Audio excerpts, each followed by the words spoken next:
This is the lecture for Module 1. We had several readings, one by Michael Heller from his book Philosophy in Science, an Historical Introduction. We read a chapter that focused on the ancient Greek physiologists, as well as Plato and Aristotle. I also gave you some suggested reading from Heller's book that focused on Descartes, Newton, and Leibniz. We read Whitehead's Science and the Modern World, Chapter 1, on the origins of modern science, and Chapter 2, Mathematics as an Element in the History of Thought. And then we read one final chapter by Whitehead from his book Science and Philosophy, the first physical synthesis. So I want to start by talking about ancient Greek cosmology. Now, the Greek physiologists and Plato and Aristotle were not the first to think about nature.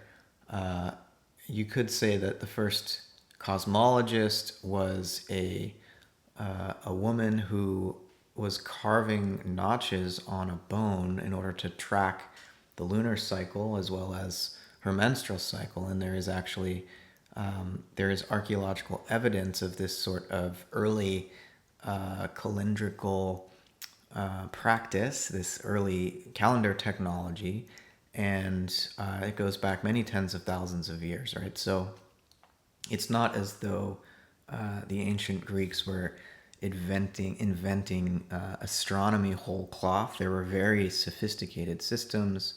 The Babylonians, of course, had a whole astrological and astronomical science. And so what happened with the ancient Greeks was sort of an acceleration of the process of applying what we could call reason and logic to the rhythms and the periodicities of the observable natural world, right? And so it was more of an acceleration and an intensification of the breakthroughs in this scientific form of observation. But again, it's not the beginning of this sort of reflection. So Heller introduces us to the first cosmologists of ancient Greece, at least, called the physiologists. And they're called the physiologists or the physiologoi because they're analogizing the universe and its functions to an organism and its functions, right?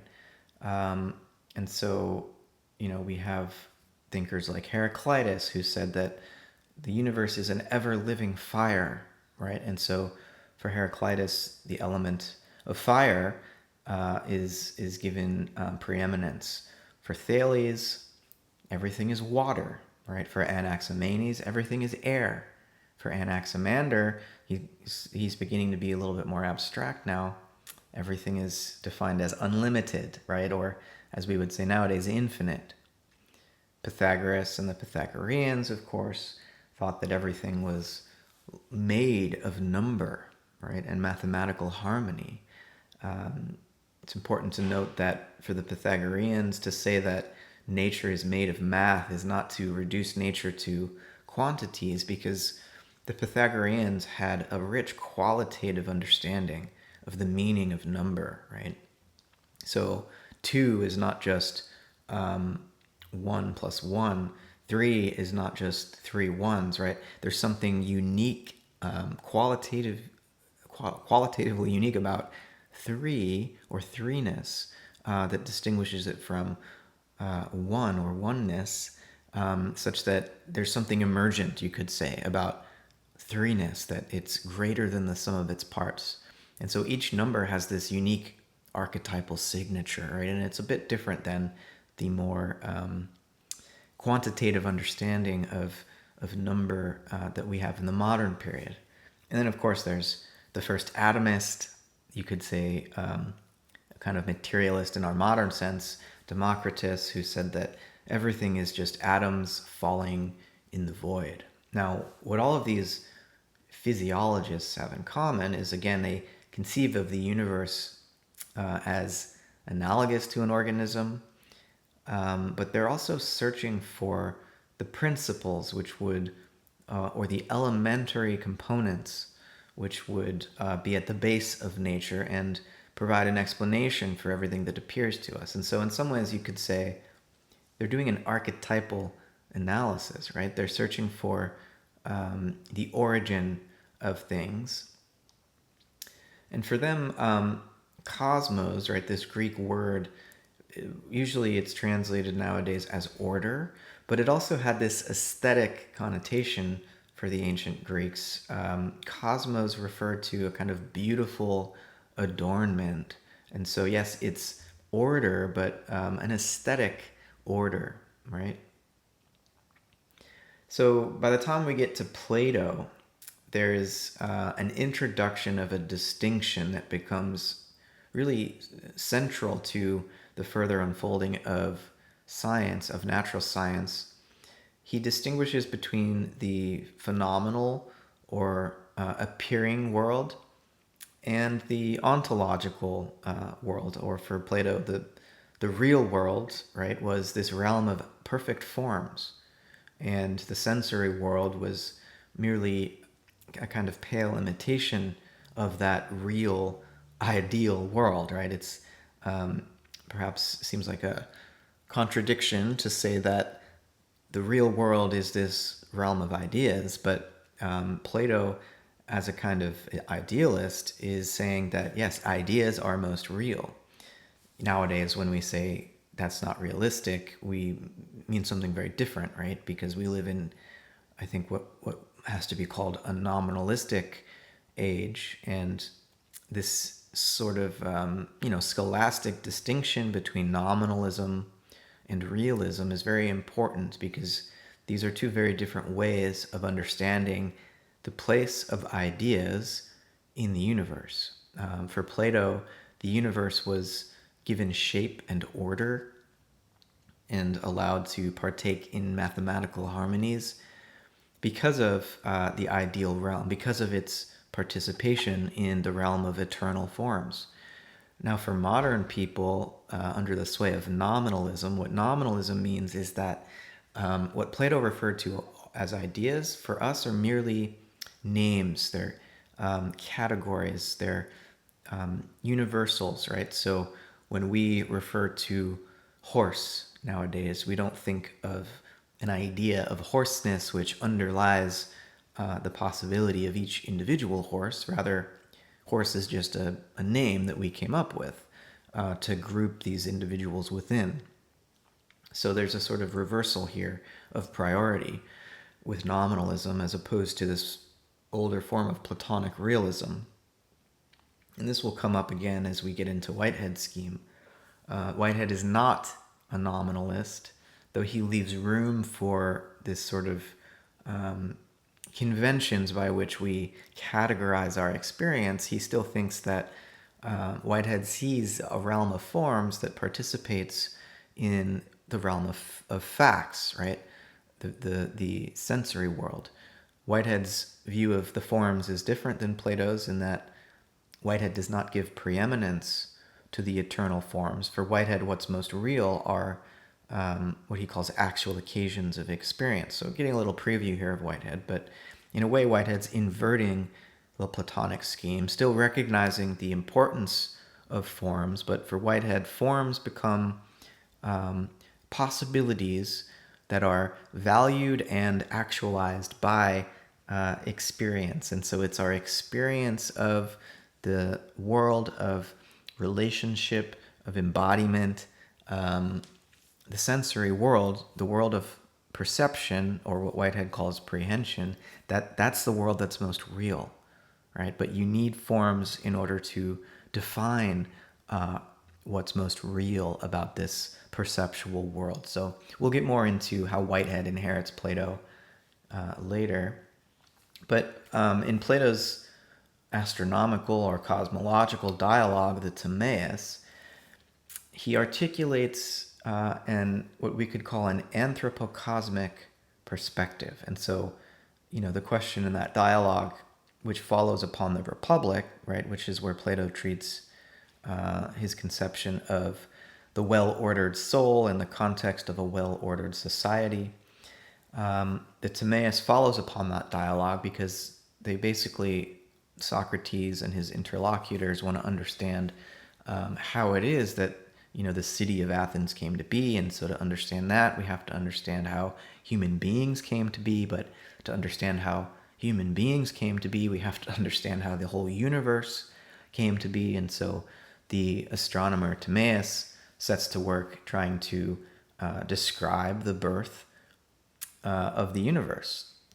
And basically the paradigm here that Plato is deploying, or that he has Timaeus deploy, is this notion that the physical world is a work of art. It's created by God. And there's also this other character, we might say, in the dialogue, which Plato calls the Chora, right? The Chora, he says, is sort of like if the demiurge, or the divine craftsman, is the father, then the Chora is the mother. It's the mother of all created sensible elements. The Chora is herself formless because the Chora receives and participates in all intelligible forms. It's sort of the place within which forms can ingress, in Whitehead's terms. And so in this way, Plato in the Timaeus was the first to analyze space and time. So space, he was trying to capture with his notion of the Chora, and time, he says, is a moving image of eternity, and he introduces the world soul to describe this moving image of eternity, where he indicates that the world soul and is really a function of the motion of the fixed stars and the planets, which move through the fixed stars, the fixed constellations, and that the movement of the same and the different relative to each other, the same being the constellations, which don't move, and the different being the planets, which wander through the constellations, right? That somehow this the tension between these two movements gives rise to the life of the world soul. And Plato tries to describe this in a rather cryptic mathematical way in the Timaeus, but nonetheless, for Plato, time is a function of the life of the soul of the world, and he says that time is a moving image of eternity, because this world soul is sort of has one foot in the eternal realm and one foot in the temporal realm, right? And in some ways holds the tension between the two in order to give life to the world, because for Plato, the physical cosmos is ensouled in this way, right? Now, Aristotle was Plato's inheritor, though Aristotle differs from Plato in some respects. He is still, I think it's fair to call Aristotle the first Neoplatonist. But Aristotle reinterprets Plato's understanding of these eternal forms, or these essences, in terms of what he calls substance, which will become important for us later as we understand Whitehead's inheritance, not only of Plato but of Aristotle. Whitehead's very critical of substance ontology and wants to replace this with his novel conception of process ontology. So Aristotle also has to be credited with inventing metaphysics as the science that returns to the source, that searches for the first things. And, of course, he's building upon the physiologist here, but he's really the first systematic philosopher. Plato wasn't very systematic, right? Plato wrote dialogues, and we have some indication that Aristotle wrote some dialogues too, but those don't survive. What survives are mostly lecture notes taken by Aristotle's students. But, Aristotle was more didactic in his delivery of philosophical knowledge. He really wanted to systematize different disciplines. You could say he's the first disciplinarian, not in the sense that he was punishing people, but in the sense that he was describing, okay, this is physics, here's what falls into the domain of the discipline of physics, this is biology, right? This is politics, this is rhetoric, this is poetry, this is ethics, and so on. So Aristotle's view of the cosmos then was a sort of series of nested spheres, right? With the Earth at the center, Earth being an element, right? The heaviest element. And for Aristotle, motion had to be understood in terms of the different elements, such that the earth element tended to fall to the center. Water also tended to fall to the center, and that was its natural place, whereas air and fire tended to move toward the periphery. Now, above the earthly sphere, there were celestial movements, and for Aristotle, the movements of the moon and the planets and the sun, these movements were perfect, right? The movements of everything below the moon in the sublunary sphere, right, the terrestrial sphere, these movements are imperfect. And so there was a distinction for Aristotle between celestial motion and terrestrial motion in this way. Now, for modern scientists, of course, this distinction between the celestial and the terrestrial, between motion in the heavens and motion on earth, is canceled, right? And it begins with Copernicus and his Copernican revolution. Now, Copernicus actually was drawing upon some Pythagorean astronomers in order to articulate his heliocentric understanding of the solar system. So he didn't invent the idea that the sun might be at the center. There were speculations by thinkers, Pythagorean thinkers in ancient Greece like Aristarchus. So Copernicus is studying this ancient material, and he's asked by the Pope actually to help reform the ritual calendar, because the Julian calendar was accumulating extra days, and they wanted to make sure that Easter fell on the right day, because, you know, if the ritual calendar is not aligned with the motions of the heavens correctly, that throws off the whole meaning of the ritual. So there was, in this way, a religious motivation for Copernicus to reform our understanding of the solar system and thereby the calendar. Copernicus was also a Neoplatonist, and so he's driven by these religious and philosophical and I would say aesthetic preferences, as well as a sense of moral responsibility, spiritual intuitions. He's driven by all these factors, at least as much as he's driven by empirical, logical, and scientific concerns, right? And so Copernicus is often credited with inaugurating the scientific revolution, but it's a bit more complicated than that, right? So when he, writes his book on the revolutions of the heavenly spheres, he points out the way that he's putting the sun at the center, and that is in congruence or alignment with these ancient Platonic thinkers, in congruence with Hermeticism and these other esoteric traditions, right? Plato, of course, analogizes the sun to the good, which is Plato's highest idea. And so, Copernicus says, where else would the divine place the lantern to light the world than at the center? Now, Galileo follows upon Copernicus and writes of Copernicus and Copernicans, those who did argue that the sun was at the center. Galileo says that Copernicans have, through sheer force of intellect, done such violence to their own senses as to prefer what reason told them over that which sensible experience showed them to be the contrary.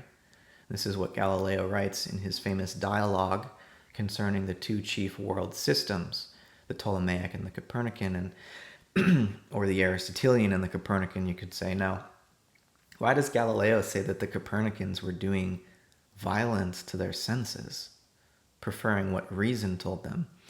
Well, the reason there was such skepticism initially about this heliocentric model is that if the Earth was moving around the sun rather than the Earth being the stationary center, wouldn't that imply that the oceans should wash over the continents and that there should be a strong wind sort of blowing us all over and knocking trees down? And when we look at the sky, it very much looks like the sun and the other planets and stars are moving around us. So our sensory experience suggests a geocentric orientation, right? And it was only this geometrical and mathematical speculation that allowed Copernicus to say, oh, no, actually, if you put the sun at the center, that explains the wobbling motion, the so-called retrograde motion of the planets. And I should have mentioned earlier when we were discussing Plato that, in the Timaeus and in other dialogues, Plato hints that, there's this problem of the planets, that if the heavens are truly informed by this eternal realm of ideas, which are perfect, then there shouldn't be these seemingly erratic motions of the planets when they go retrograde.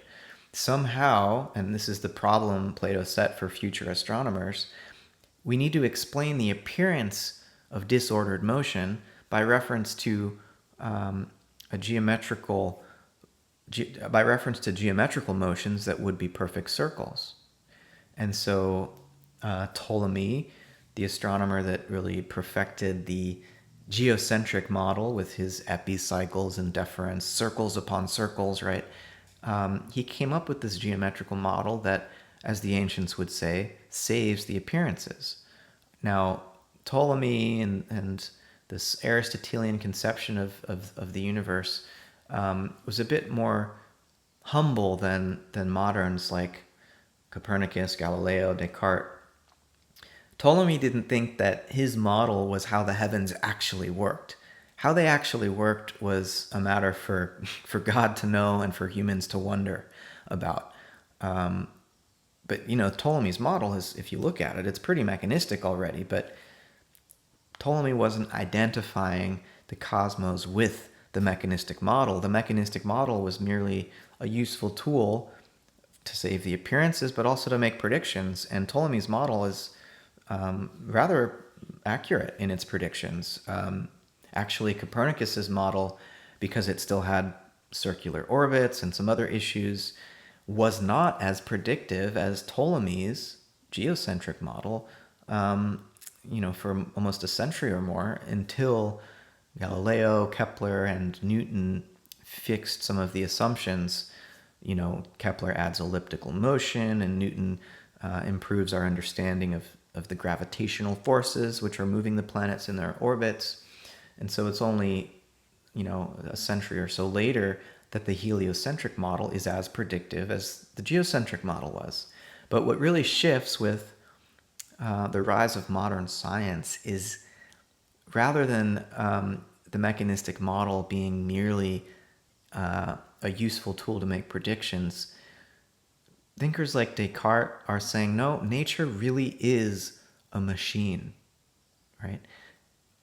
That there's a collapse of the model-reality distinction, whereby our mechanistic models are thought to be the truth of nature. This is how God actually does it, and for these early scientists, God gave humans mathematics in order to understand the mechanics of nature. And so our mathematical knowledge is really, for the early scientists, our means of participating in the divine mind in order to understand nature as God understands it. And so there's quite a bit more hubris in this shift to a modern scientific perspective. So the reason that Galileo is saying that the Copernicans are doing violence to their senses is because they're understanding nature according to mathematics rather than according to the senses. And Galileo was the first to articulate this bifurcation of nature between the sensory, qualitative aspects of nature, which Galileo says belong to our perception, and the mathematical, quantitative dimensions of nature, which belong to the objective world that can be measured, right? These are the primary and secondary characteristics. And John Locke also has a distinction like this, but Galileo really was the first to articulate it clearly enough to inaugurate this new scientific method, which was looking for the measurable, quantitative, and calculable aspects of nature, mass, right, velocity, and so on, things that were thought to be independent of our perception as organisms, things that are not subjective, like color and taste and sound and values and so on. Galileo wanted to put those things to the side so that we could get to work calculating the movements of nature. In some ways, Galileo is less empirical than Aristotle, however, because for Aristotle, there wasn't this bifurcation between the qualitative and quantitative dimensions of nature, right? Which is why Aristotle understood motion in a more teleological way, right? Earth and water as elements want to travel to the center of the earth, whereas air and fire want to reach for the sky. And so there's an aim that is embedded within the physical world for Aristotle. There's no aim in matter for Galileo. There's no aim in matter for Descartes or Newton.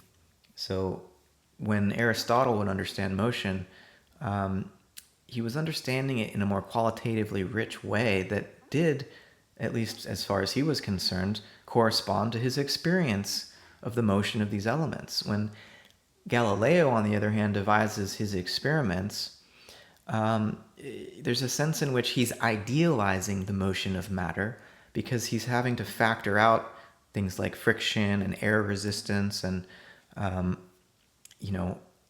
all of the messiness of the physical world in order to find these ideal mathematical formulas that would describe motion in terms of inertia and so on. And so there are some ways in which Galileo's understanding of nature is less empirical and more mathematical than Aristotle's. Whitehead points out that the key difference here is where Aristotle was interested in classifying the phenomena of nature, Galileo wanted to calculate the phenomena of nature.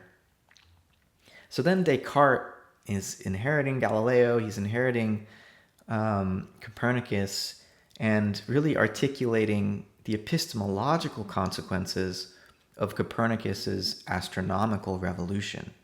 So, in other words, Descartes is really pushing this distrust of the senses to an extreme and saying that our only knowledge of nature comes through mathematics. And so what Descartes ends up articulating, of course, is this famous substance dualism. There's extended matter, or the material substance. He calls it res extensa. And then there is res cogitans, or the mental substance. And the two have nothing to do with one another, right? And so the whole mind-body problem of how the two relate, it was a problem for Descartes. He tried to work through it, couldn't come up with anything all that coherent. But nonetheless, he inaugurates this new method whereby science focuses on the extended stuff and the motion of that stuff, applying mathematics, and he hands the res cogitans, this mental substance or the soul, to religion. And this is the first sort of attempt to adjudicate the relationship between science and religion. And Descartes really felt like he was providing a method to arrive at knowledge that he hoped would resolve the religious wars that he lived through. All these disagreements about religious doctrines seemed like there was no end in sight. No one could agree about the truth of matters of the soul and matters of the divine. And so Descartes hoped that his new scientific mathematical method would allow for some convergence, some agreement, a kind of new form of cooperation across religious differences. And to some degree, that was true. But unfortunately, it wasn't a solution to the war between science and religion, as we know. So after Descartes, there's, of course, Isaac Newton, who kind of further perfects the mathematico-empirical method, we could call it, where you do an experiment and you use math to model a sort of hypothesis, a hypothetical model of what might be going on. Newton really develops operationalizable scientific concepts in his understanding of gravity, his understanding of light. He may not have been right about some of these things, but nonetheless, he creates a method that provided for a great deal of scientific progress for centuries, right? This mechanistic conception of nature as a closed causal nexus, as machine-like, was very productive for scientific research.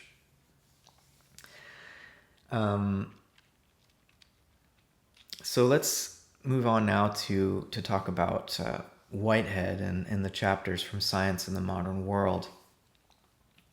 Whitehead describes the scientific revolution as really being confined to a minority of intellectual elites, right? This wasn't the kind of revolution people were celebrating in the streets.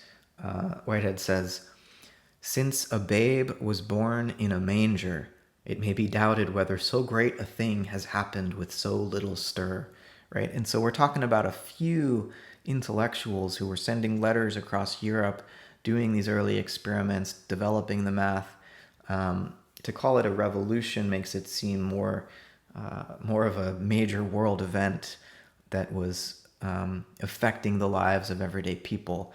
And that's not the case for at least a few centuries.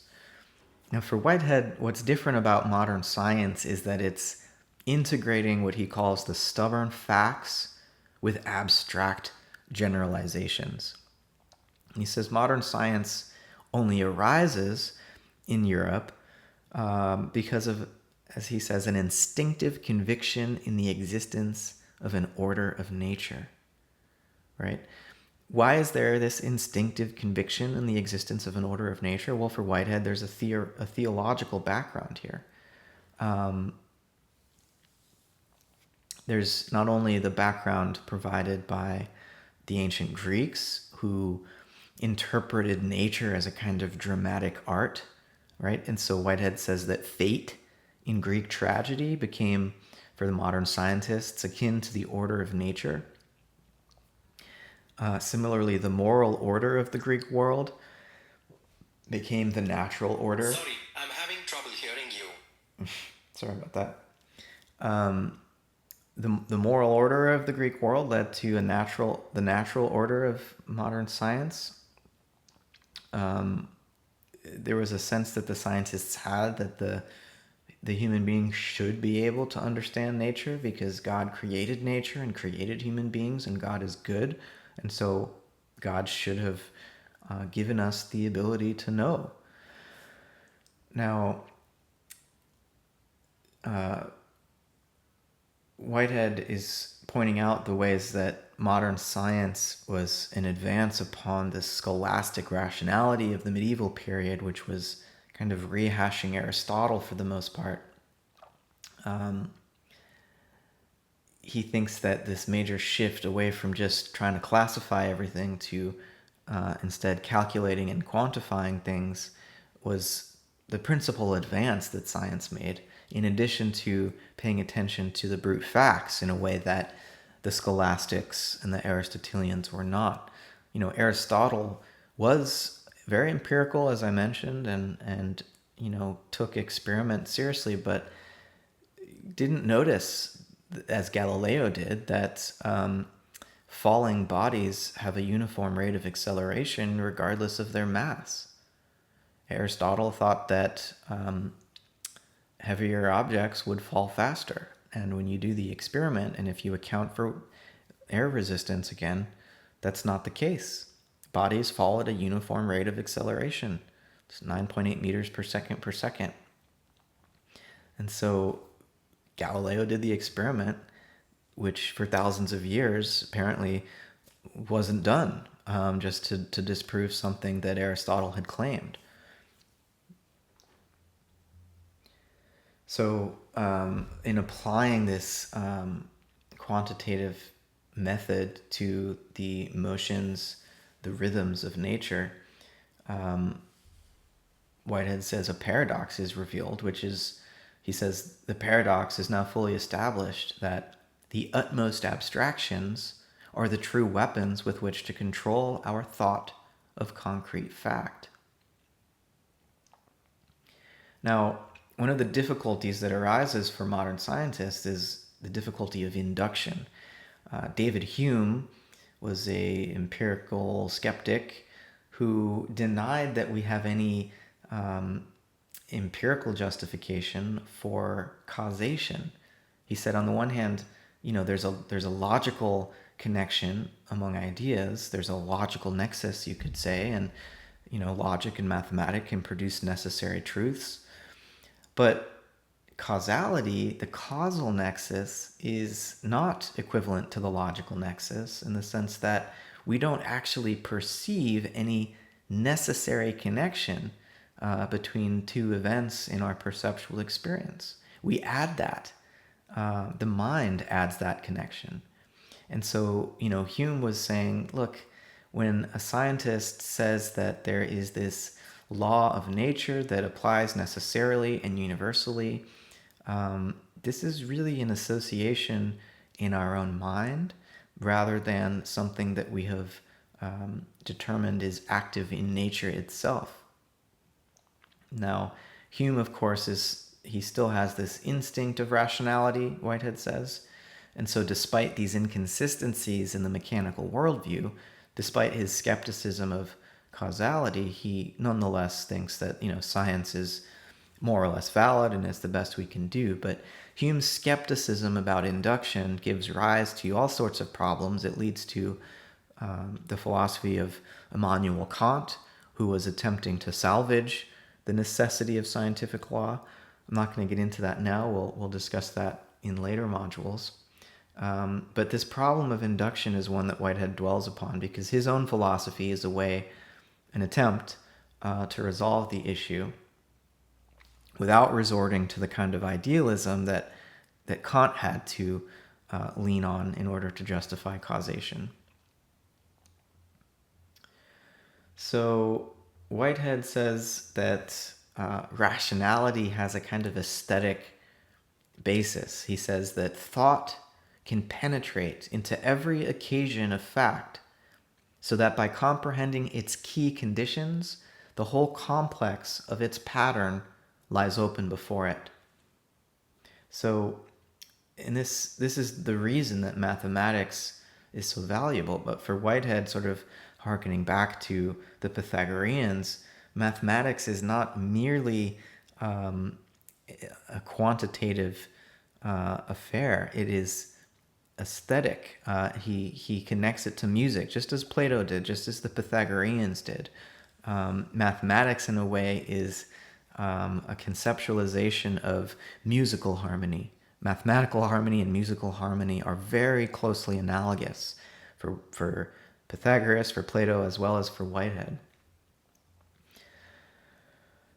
Whitehead says that the reason science emerged, this particular form of modern science emerged in Europe, was because of the influence of Christian theology. And so this is a rather unique argument that he makes, and I want to read from page 18 of Science in the Modern World, where he lays this out. He says that faith in reason is the trust that the ultimate natures of things lie together in a harmony which excludes mere arbitrariness. It is the faith that at the base of things we shall not find mere arbitrary mystery. The faith in the order of nature, which has made possible the growth of science, is a particular example of a deeper faith. This faith cannot be justified by any inductive generalization. It springs from direct inspection of the nature of things as disclosed in our own immediate present experience. There is no parting from your own shadow. To experience this faith is to know that in being ourselves, we are more than ourselves. To know that our experience, dim and fragmentary as it is, yet sounds the utmost depths of reality. To know that detached details, merely in order to be themselves, demand that they should find themselves in a system of things. To know that this system includes the harmony of logical rationality and the harmony of aesthetic achievement. To know that while the harmony of logic lies upon the universe as an iron necessity, the aesthetic harmony stands before it as a living ideal, molding the general flux in its broken progress toward finer, subtler issues. So you can see how there is a faith that provides the epistemological warrant for the scientific investigation of nature, or at least this is Whitehead's claim. And if we did not have this faith, if the early founders of the modern scientific paradigm did not have this faith, they never would have pursued the type of knowledge that they ended up articulating. So I should say, just for those of you who are unfamiliar, induction is often, contrasted with deduction, where logical analysis is purely deductive. You start with clear premises, and then you can work out other truths that follow necessarily through deduction from those premises, right? Induction, on the other hand, would be when we observe a particular correspondence of events in the natural world, and we try to derive a law that would apply to all events in nature. So we move in induction from the particular to the universal. Whereas in deduction, it's often said you move from the universal to the particular. There's a reversal here in these two means of gaining knowledge. So in Whitehead's chapter in Science of the Modern World, the two chapters we read, he begins to discuss quantum theory. He begins to discuss the vibratory nature of energy, and this shift away from the mechanical conception of nature, which was the occasion for his own attempt to establish an organic cosmology to replace it. He thinks that with Einstein, with quantum theory, we've come to see nature as an organized system of vibratory streaming of energy. And we'll get more into why Whitehead saw the quantum and relativistic revolutions in the 20th century as an indication that the mechanistic understanding of nature was incorrect, and that we needed a new metaphysical scheme to interpret the scientific evidence that would be organic. So in the first physical synthesis, this other chapter I had you read, Whitehead goes back over Galileo's main doctrines about the uniformity of the material universe, right? And so I mentioned earlier that Aristotle's sense of a celestial and a terrestrial realm with different laws of motion applying to each, this distinction is canceled by the modern scientific paradigm. For Galileo, there's a uniformity of material motion in the universe. Galileo and later Newton will refer to celestial physics, which is a sort of oxymoron for the ancients. There's nothing physical in the heavens, but by developing his universal law of gravitation and his conception of building on Galileo's conception of motion as inertia, which again contradicts Aristotle's understanding of natural or violent motion, ordered or disordered motion, right? For Galileo, a body will continue in motion unless it is acted upon by another body or by a force. For Aristotle, bodies themselves act in this sort of teleological way. They have aims. They have purpose embedded within them. Not so in this understanding of motion as a form of inertia. And so Newton then develops a concept of mass, which is further a more sophisticated application of mathematics to nature. Mass is a quantitative measure of matter and force, right? Mass times acceleration gives us force. It's the rate of change of velocity. Acceleration would be the rate of change of velocity. And so there's these relationship between different measurable quantities that can be put into the form of an equation. And this provides such a tremendous advance in our ability to accurately predict the movements of nature.